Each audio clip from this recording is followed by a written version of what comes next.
Hi students, I'm Colin Ong and I'm doing a very quick microeconomics tune-up for you all to get into the zone to prepare for the A-levels. All right, so this is microeconomics, no specific exam board. So if you are from Malaysia or you're from UK, is of course of use to you. All right. My name is Colin Ong, and later you have my email address.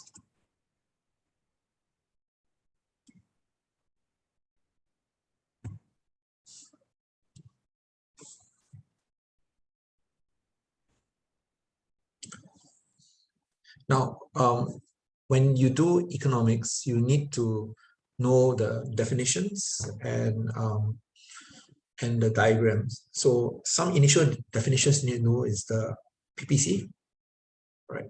Production possibility curve, elasticity concepts, your marginal social cost, social benefit diagram, which explains market failure.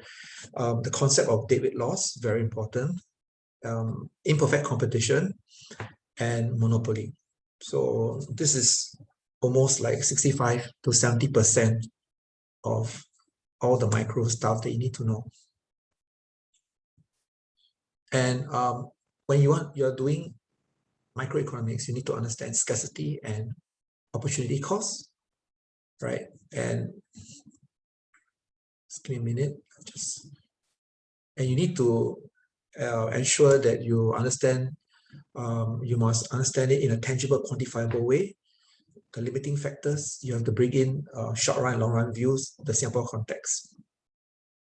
Whichever country you're from, if you're from UK, the British context. Now,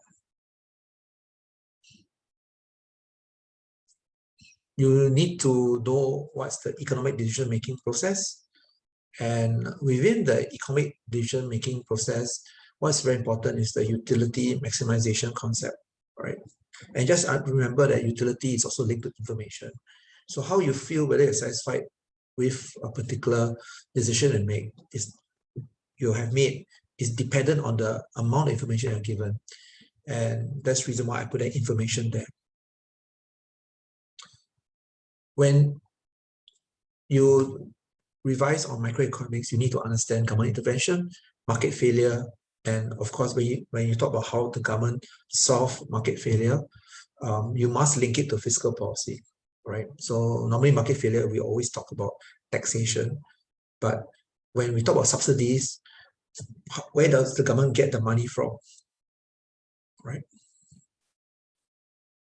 You have to link this to various short-run cost curves. What am I talking about? I'm talking about law of diminishing returns and the shape of the AVC, the AFC, but most probably the law of diminishing returns explains the shape, why the average variable cost is a U shape, and it's a short-run concept, meaning that they are fixed inputs.